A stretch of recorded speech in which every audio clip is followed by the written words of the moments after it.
Hello, everyone. Welcome back to another episode of the Unstoppable Dad Project. Thanks as always for joining me for another week. Before I get into the podcast for the week, if I could just ask you the same favors I ask every single week. Make sure you are subscribed on whatever podcast platform you're listening to this on. We are on all of them: Apple, Spotify, Google, the whole box and dice. You can also leave us a 5-star review while you're on there. By doing that, that will help us grow the podcast. It will also let you know as soon as I publish a new episode.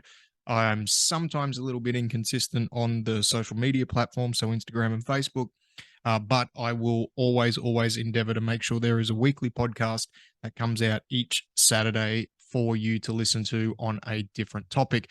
Thank you again to all of those that regularly listen to the podcast. Those of you that are listening for the first time, welcome. Hope you find some value out of what we do here. If you do find some value out of it, make sure that you're sharing it around with your friends and help us continue to grow this podcast. All right, this week. So, this week, rather than it being, I guess, advice or what's probably the word, I'm just drawing a mental blank for what I normally put on here, but rather than it kind of being about interactions with clients and things like that, and then hopefully giving some usable piece of advice, I just wanted to talk about, I guess, a situation that come up for us and our family this week. My daughter, who's 7, did her first gymnastics competition this weekend, and she it was her idea to do it. She wanted to do it. She asked us if she could do it. I'm not 100% sure she quite knew that it was a competition until she was there, and especially until the end when they started giving out medals. But I'm glad that she did it. I'm glad that she put herself in the situation to do it, because it actually turned into a massive teaching moment for her and for me as a dad, and especially somebody who likes to compete in different things. I thought it was, as much as I'm not going to say she failed, because I don't believe she failed. She put herself in a situation which was a semi competitive environment, even at 7 years old.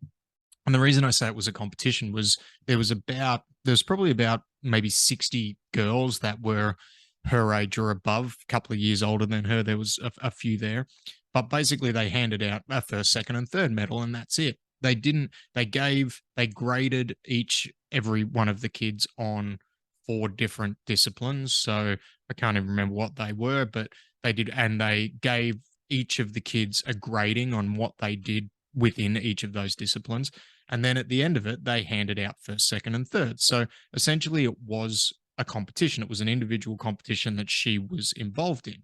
And it's the first time that she's been involved in something where there has been 3 medals handed out. There has only been a first, second, and third place, and which means that there was, 40 odd, 50 odd girls that missed out on getting something, which I actually think is great. I think that being exposed to that and being in a position where they're not able to win everything is a real teaching moment. Now, I'm not exactly sure how much of this actually sunk in with my daughter when we had a talk about it afterwards, but obviously she was upset. She was upset that she didn't get a medal. And she was also upset that when she got, because they awarded them, won't say awarded them, but they gave them like a grading certificate, right, to tell them how they did on each of the apparatus that they used. And she got silver ribbons on all of them. And basically there was 5 different ribbons, and silver's about in the middle, which was satisfactory or above was the silver ribbon that she got for each of the apparatus, which was their way of grading them. So she did well because it was the first time doing it.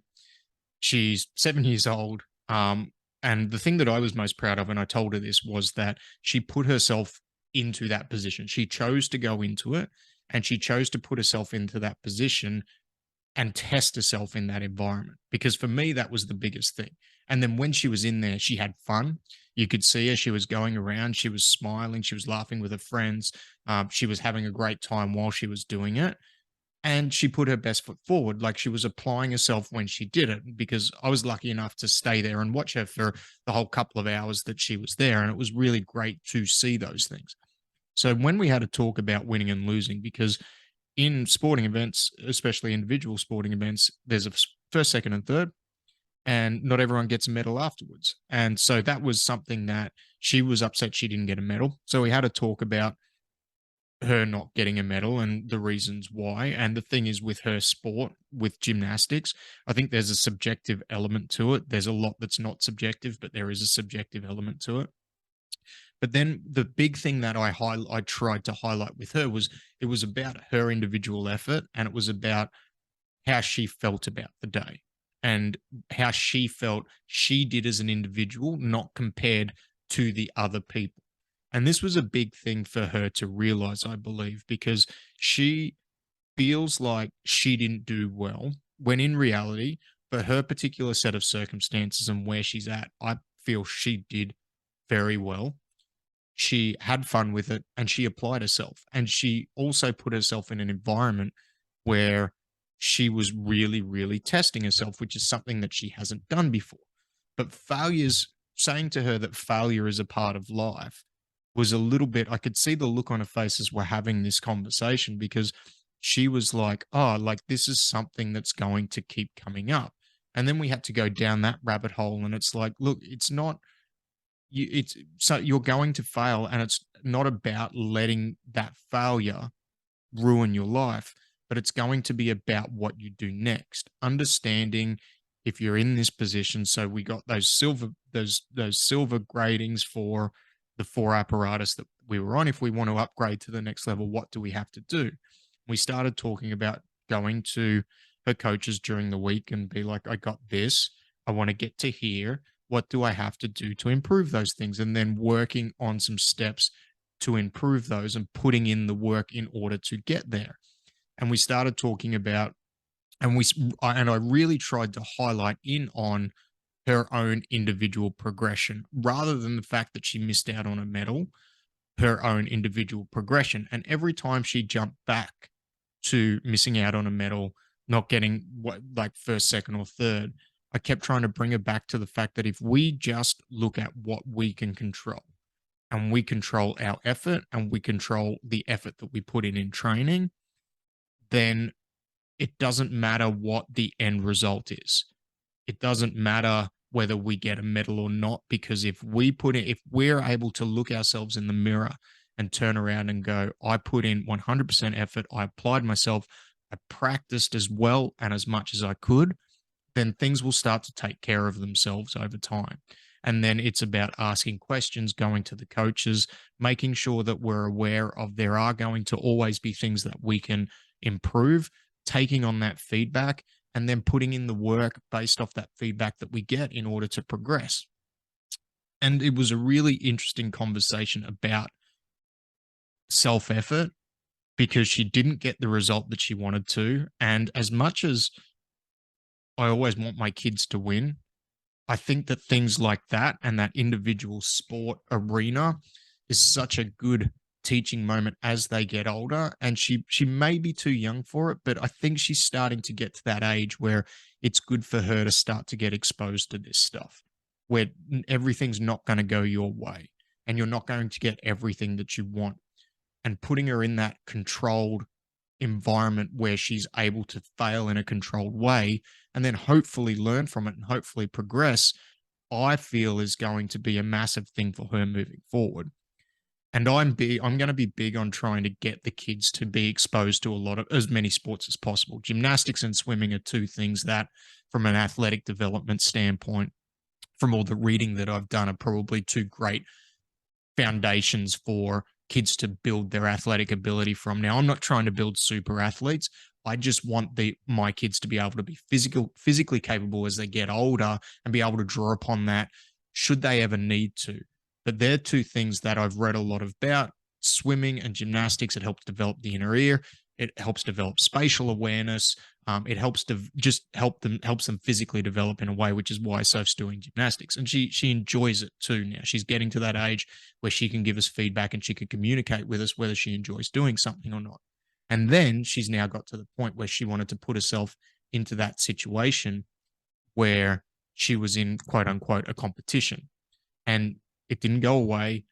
And we had a real teaching moment and a really great conversation, as much as a great conversation you can have with a 7-year-old about sport, about winning, and about losing.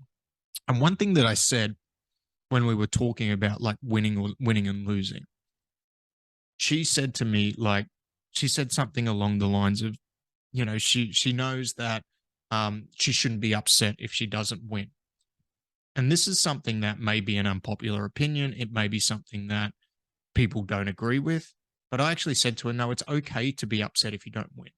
It's okay to want to win, because I think there is a lot of stuff going around where you shouldn't want to win. And I disagree. Like, I think you should want to win. I think if you're going to put yourself in a competitive situation, you should want to win. And it's okay to be upset about it. But in a situation like sport, you can't let losing ruin your life. You need to be able to objectively stand back and look at, okay, why did things not go my way? Look, and there is going to be a bunch of things when it comes to individual sport. So things like gymnastics, jujitsu, where it's just you against one other person, or it's just you, like it's all on you. It's not a team sport, where there may be a lot of variables that you can't control. And this is where the thing that I kept going back to when Soph and I were having a conversation about, it's all about your effort. It's about the effort that you put in training, and the effort that you put in when you're in the competition, because that's going to go a long way to determining the result. You can't control the judge's opinions. You can't control the work that the other person does, but you can control the work that you do, and you can control the way you apply yourself. And if you can tick off those two boxes, then you can go a long way to still being upset with not winning. Because when you do put in the work and then you don't get the result that you want, whether it be due to something that is inside or outside of your control, of course you should be upset about it, because you've put in the work and it means something to you. But you need to step back and look at it. Why am I upset about this? What went wrong? And how am I able to address those things moving forward? And that was the big thing that we talked about, which was, I think, a little bit different to some of the things she'd been told, because I truly do believe that, firstly, it's okay to want to win. Like, if you're going to compete, you should want to win. That's the whole preface of competition. And it's okay to be upset if you don't get the result that you want. But don't be upset to the point where you let that affect the way you feel about the sport, especially if it's a sport that you enjoy. Don't be upset to the point where it affects other things in your life. And what I said to her is, like, be upset about it. Like, understand, like, feel upset about it, but then we've got to try and move past it. Like, we can't just be upset about it for the next 24 hours. Be upset about it for 30 minutes, an hour, or whatever, but try and move past it. And if you do, and then we spoke about like being a good winner and a good loser and things like that. But it's okay. But for me, and the big thing I said, like I did say when we kind of spoke about her being upset about not winning, is it's okay to want to win, but it's okay, and it's okay to be upset about not getting the result that you wanted or you're after. But you can't let that define you, and you can't let that ruin other aspects of your life or your love for a sport that you involve, because there's going to be other opportunities to compete. There's going to be other opportunities to try and do something that you want to do in the context of social sport. So you need to understand that in order to put yourself into the position to win again or to compete again, what we need to look at is our effort outside of that competition, our effort in training, our effort to try and get better and work on the things that we feel, not we feel, but we know are going to help us progress in that competition arena. So it was a really interesting conversation. Again, I'm not sure how much of it sunk in. And every parent will say this, but she is a smart kid. I think she took some of it on, because she's come back to me since we've had this conversation and asked me some questions around different aspects of what we spoke about, which shows me that she took some of it on. I think if we had have had this conversation like 2 years ago, she's probably not old enough, but she's starting to get to that point where hopefully she's old enough to have this conversation. I'm really interested to know what other parents have, like the conversations that they've had with their kids around winning and losing in sport. And it's interesting because her first sporting failure was as an individual, not as a team sport. And I'm going to wrap this up soon, but in my experience, like there's differences in winning and losing from a team sport to an individual sport. There's big differences. But to tie it back into like the things that I'm trying to get her to focus on, which is her effort and her application, that still stays the same. I think when it comes to losing in team sport, depending on what the sport is, there are a lot more things that are outside of your control. Whereas as an individual sport, there are more things that are inside your control than there are when you're playing in a team, because there's more people. Long story short, there's more people there, therefore there's more things that can go wrong. But for her to have that first experience as an individual and where it's about her, I think that's actually going to help long term with the teaching. And I'm going to be encouraging her to compete, even though I don't like seeing her upset. I don't like seeing her fail. I wish she could win, but I'm glad that she put herself into a position where she was testing herself. And as I said to her, and this is one thing, I'm like, I'm so proud of you for your effort. I'm so proud of you for putting yourself into that position, even though you may not be able to win, because that is something that the more you do that, the better you will become, and the easier competition will become to you, because competition is not something that everyone puts themselves into. And that's why I'm super proud of her. I'm super proud of her effort. I'm super proud of her application. I'm proud that she had fun with it. Even though she didn't get the result that she wanted, she did an amazing job. I was a very, very proud father of everything that she did there, and even prouder of the fact that she put herself into that situation where not everyone got a medal.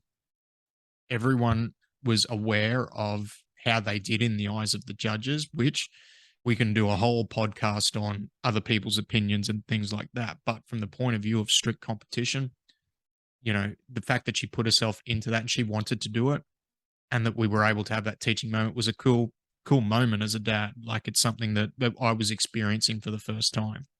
And I'm hoping that it's something that I'll continue to experience. So let me know if you've had that experience. Let me know what advice that you've given to your kids when they've lost something, even when they've won something, because it's something that I think we've got to constantly evolve our approach, to try and let our kids know that it's okay to fail. It's okay to put yourself into a position where you potentially know you're going to fail. It's okay to want to win. It's okay to lose. It's okay to be upset. Like, all these things are okay and part of the natural evolution and the natural growth of life. So let me know. Let me know what you've gone, like, if what you've experienced as a parent. I'm really interested to know other people's experiences around this with their kids, and giving advice, and you know using these things as a teaching moment. So thanks again for listening. A little bit of a different podcast there, but just something I just wanted to talk about my experience around that, because it's actually, as much as I hate to see my kids fail, it's something I actually enjoyed, because I feel like it's something that's going to really hold them in good stead later on in life. So take care. Have a great week. We'll see you next week. Bye.